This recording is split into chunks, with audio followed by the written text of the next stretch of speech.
Halo teman-teman semuanya, selamat siang, selamat sore, selamat malam, tergantung jam berapa teman-teman menonton video kali ini. Nah, video kali ini saya ingin sharing sedikit yang semoga bisa menguatkan teman-teman yang sekarang mungkin lagi keadaannya putus asa atau kehilangan harapan.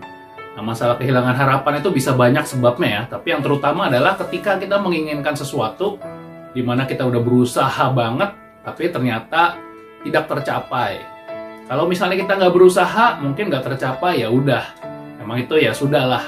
Tapi kalau kita sudah berusaha keras, bahkan mungkin berusahanya bertahun-tahun, atau memakan waktu lama, memakan uang yang banyak, tapi ternyata Tuhan berkata yang lain. Nah, ini sesuatu yang mungkin, atau pasti ya, berat untuk diterima. Nah, kita bisa lihat dulu di salah satu bagian Alkitab. Nah, saya akan buka dari Alkitab. Ini dari 1 Raja-Raja 19 ayat 4. Ini adalah kisah tentang Elia. Tetapi ia sendiri masuk ke padang gurun sehari perjalanan jauhnya. Lalu duduk di bawah sebuah pohon arar. Kemudian ia ingin mati. Katanya, cukuplah itu. Sekarang ya Tuhan, ambillah nyawaku. Sebab aku ini tidak lebih baik daripada nenek moyangku. Nah, kenapa Elia berkata begitu? Karena kalau di sebelumnya kita lihat ada semacam pertandingan di mana Elia berhasil mengalahkan nabi-nabi penyembah berhala yang begitu banyaknya. Dan tentunya usaha ini, suatu keberhasilan ini nggak gampang ya. Dia nggak gampang, dan ketika dia sudah menang, ternyata hasilnya di luar harapan. Dia berharap raja dan ratu yang saat itu menyembah berhala itu bertobat, tapi nggak bertobat, malah dia diancam. Dia diancam, dia akan dihukum. Nah, di situ Elia dia harus pergi, dan di sana dia menjadi putus asa ya, karena harapannya tidak tercapai. Nah, begitu juga dengan kita ya, saat harapan nggak tercapai pasti rasanya menyakitkan atau merasa nggak enak. Bahkan seperti Elia, seorang nabi pun dia sampai bilang dia pengen mati aja lah gitu, karena harapannya udah hancur lebur. Nah, kalau boleh sharing sedikit, saya pun juga pernah punya harapan yang besar, dan itu tidak tercapai. Padahal usaha yang dilakukan sudah banyak, dan harapan saya juga bukan harapan yang dibilang harapan yang untuk memenuhi keinginan sendiri ya, tetapi waktu itu untuk menolong orang lain. Jadi ceritanya kira-kira sekitar 6 atau 7 tahun yang lalu. Jadi waktu itu ayah saya atau bapak saya masih hidup ya ketika itu ya. Dia masih hidup tapi mulai sakit-sakitan. Di sana saya berpikir bagaimana caranya supaya bisa saya menghasilkan uang yang cukup besar ya, untuk nanti bisa membantu perawatan beliau saat itu. Nah, dari berbagai hal yang saya pelajarin ya, terutama di sana disebutkan kalau misalnya kita bergabung dalam suatu bidang entertainment, nah mungkin kita akan sukses di situ. Kemudian macam-macam lagi. Nah, salah satunya adalah tentang menjadi penulis buku. Nah, jadi penulis buku waktu itu menjadi salah satu harapan saya, tapi bukan penulis yang sembarangan ya teman-teman, tapi penulis buku bahasa Inggris yang nanti akan dijual di pasar luar negeri. Jadi harapan saya besar, karena waktu itu juga saya baca ya, penulis-penulis luar negeri yang terkenal itu mendapatkan uang yang sangat banyak. Dan sekali lagi tentunya uang ini bukan buat saya pakai sendiri, tapi untuk membantu pengobatan bapak saya yang waktu itu sakit. Nah, singkat cerita, akhirnya saya, karena bahasa Inggrisnya nggak terlalu bagus, saya waktu itu membayar sejumlah uang yang cukup besar untuk les di satu tempat kursus bahasa Inggris. Waktu itu uangnya cukup besar. Kemudian saya juga meluangkan banyak waktu untuk menulis. Jadi sekitar 2 tahun saya menulis. Setelah 2 tahun menulis, akhirnya jadilah buku itu. Dan sekali lagi tentunya besar harapan saya buku itu bisa dijual di pasar luar negeri. Waktu itu saya menggunakan Amazon ya. Mungkin teman-teman ada yang tahu atau ada yang nggak tahu. Nah, di situ kita bisa jual buku kita dalam bahasa Inggris. Dan kalau laku pasti dapat uangnya banyak. Dalam bentuk dolar juga ya, pasti itu akan sangat besar sekali. Ternyata usaha 2 tahun itu, ketika saya jual bukunya, yang terjadi adalah nggak laku. Itu nggak laku bukunya.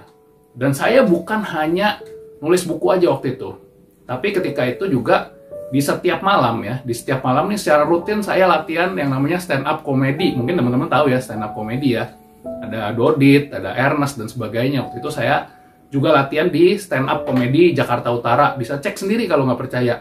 Itu di setiap Selasa malam. Dan di hari-hari biasa saya berusaha menulis komedi ya. Berharap Dari situ bisa nanti masuk ke TV, terus mendapat penghasilan yang lumayan ya, namanya di dunia entertainment. Saya beberapa kali mengikuti pertandingan stand up komedi dan hasilnya gagal. Jadi hasilnya gagal di situ, gagal juga di menulis, dan kondisi bapak saya waktu itu semakin parah, dan akhirnya beliau meninggal dunia akhirnya. Nah, di situ adalah satu cerita yang akhirnya setelah itu saya merasa sangat kepahitan, yang merasa sangat hancur, karena apa yang saya lakukan, saya nulis buku itu 2 tahun, dan itu bukan hal yang main-main, bahasa Inggris pula, bisa bayangin, dan satu buku itu bisa sampai 500 halaman ya, 500 halaman kertas A4, saya tulis tangan, terus kemudian saya ketik, terus ada teman yang bantu mengecek bahasa Inggrisnya apa sudah bener apa enggak, jadi itu suatu proses yang gak main-main. Dan di luar itu juga tadi latihan stand up comedy, terus masih ada juga saya melakukan pekerjaan-pekerjaan lainnya. Jadi bisa dibilang dari pagi sampai malam saya benar-benar bekerja keras supaya bagaimana bisa sukses. Tapi ternyata tidak berhasil ya. Dan itu mungkin yang teman-teman rasakan sekarang ya. Banyak yang udah berusaha ini itu ternyata gagal atau hasilnya 0, bahkan nggak ada hasilnya sama sekali. Nah, di situ apa yang dilakukan? Ya tentunya seperti Nabi Elia, saya juga merasakan kepahitan saat itu, merasa wah marah sama Tuhan, kok nggak adil ya? Yang saya lakukan itu perbuatan yang baik ya. Juga mungkin yang teman-teman lakukan juga sekarang, atau harapan teman-teman itu sesuatu yang baik, bukan untuk yang memuaskan diri sendiri. Kalau kaya saya mau senang-senang, bukan seperti itu mungkin ya. Atau ada harapan-harapan lain yang tentunya juga baik, misalnya untuk kesembuhan, untuk kesehatan, tapi ternyata Tuhan berkata lain. Nah, ketika Tuhan berkata lain atau Tuhan berencana lain, ya memang tadi kita merasa sedih, merasa nggak enak dan sebagainya. Sampai di satu titik, kalau dilihat ya di Nabi Elia ini ketika dia mau mati, Tuhan lalu bilang ke Nabi Elia, kita lanjutkan lagi bacanya dari 1 Raja-Raja 19 ya, kemudian di ayat ke-5. Sesudah itu ia berbaring dan tidur di bawah pohon arar itu, tetapi tiba-tiba seorang malaikat menyentuh dia serta berkata kepadanya, bangunlah dan makanlah. Ketika ia melihat sekitarnya, maka pada sebelah kepalanya ada roti bakar dan sebuah kendi berisi air. Lalu ia makan dan minum, kemudian berbaring pula. Tapi malaikat Tuhan datang untuk kedua kalinya dan menyentuh dia serta berkata, bangunlah makanlah, sebab kalau tidak perjalananmu nanti terlalu jauh bagimu. Nah, kenapa sih udah putus asa? Ternyata di sini dianggap Elia itu harus bertahan. Menurut Tuhan ya, harus bertahan dengan apa? Makan, minum, supaya nanti kamu kuat untuk melanjutkan perjalanan berikutnya. Sampai titik ini Nabi Elia juga nggak ngerti apa maksudnya ya. Begitu juga di titik ketika waktu itu saya hancur-hancuran, saya juga nggak ngerti. Dari hancur-hancuran sampai saya harus terguncang ya beberapa saat, itu juga saya berada dalam kondisi yang saya nggak ngerti ini harus bagaimana gitu ya. Tapi ternyata Tuhan meminta Nabi Elia untuk bertahan. Tuhan meminta saya untuk bertahan. Tuhan juga meminta teman-teman yang sedang nonton ini untuk bertahan. Karena dibilang perjalanan masih jauh. Artinya perjalanan saya, seorang Fuye, ini masih jauh. Nggak cuman kamu gagal nulis buku, orang tua kamu meninggal, terus ya udah stop di situ, berarti semua udah selesai. Bukan seperti itu ya. Begitu juga dengan teman-teman sekarang. Apapun kegagalan teman-teman, bukan berarti udah stop di situ, tapi dibilang perjalananmu masih jauh. Artinya masih ada hal-hal lain yang harus dilakukan. Tuhan punya rencana yang lain. Bertahanlah, dibilang nih dikasih makan dan minum. Tapi di saat itu Tuhan tidak langsung menjawab bahwa oke, hari ini yang jahatin kamu langsung saya kalahkan. Atau buat kasus saya mungkin oke, hari ini buku kamu langsung laku, atau apapun yang kamu perbuat langsung berhasil. Begitu juga ada teman-teman mungkin nggak langsung hari ini apa yang diminta atau apa yang sudah diharapkan itu langsung terjadi. Mungkin nggak kayak gitu ya. Tapi ada proses bahwa dibilang perjalanan masih jauh. Nah, di situ saya berusaha ya berusaha bangkit, berusaha juga untuk mendekat dengan Tuhan lagi, walaupun itu suatu hal yang nggak gampang. Nah, berusaha sampai akhirnya saat ini ketika teman-teman bisa nonton video YouTube ini, teman-teman bisa lihat juga di channel saya. Di channel Fuye Ongko udah berapa orang yang subscribe? Udah ada 2.600 orang. Dan bila teman-teman mau cek lagi YouTube ini secara total keseluruhan videonya itu sudah ditonton hampir sebanyak mungkin 50.000 kali ditonton, mungkin ada untuk seluruh video saya ya. Jadi di sini ada ratusan video dan kalau di total sekitar 50.000 view. Bahkan yang paling tinggi itu ada yang satu video bisa 16.000 yang nonton. Dan buat teman-teman, ini juga bukan buat sombong, saat ini channel YouTube yang saya kelola ini juga sudah menghasilkan penghasilan dalam bentuk dolar yang saya yakin nanti akan meningkat jumlahnya.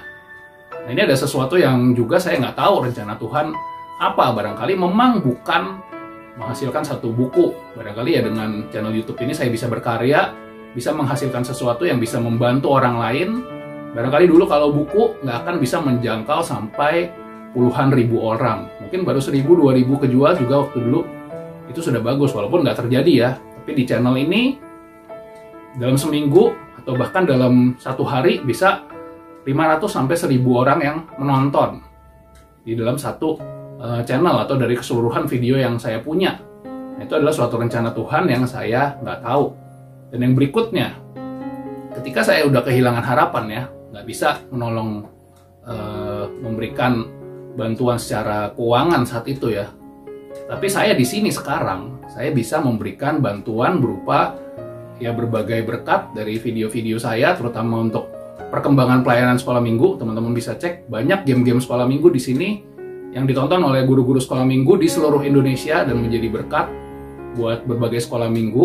Nah, di situ juga mungkin di satu hal saya nggak bisa menolong satu orang yang saya pengen tolong ya, tapi sekarang saya dapat menolong ribuan orang. Bagaimana rencana Tuhan itu bisa terjadi seperti itu juga bisa terjadi di teman-teman. Mungkin apa yang jadi harapan teman-teman sekarang nggak kesampaian, nggak bisa, tapi pada proses perjalanan yang panjang nantinya mungkin teman-teman bisa ada di titik seperti saya sekarang ini ya, menjadi berkat bagi banyak orang. Bahkan mungkin bukan di titik seperti saya, mungkin lebih dari saya, bisa lebih hebat lagi, lebih bagus lagi, dan itu bukan hal yang tidak mungkin. Yang penting adalah sekarang kalau teman-teman dalam keadaan yang bingung, dalam keadaan yang putus asa, nggak tahu harus apa, yang jelas pertama bertahanlah, karena perjalanan teman-teman, kehidupan teman-teman masih panjang, dan kita nggak tahu suatu saat Tuhan akan buka berkat seperti apa buat teman-teman sekalian. Sampai di sini saja, semoga ini menjadi video yang berguna buat semuanya. Sampai jumpa.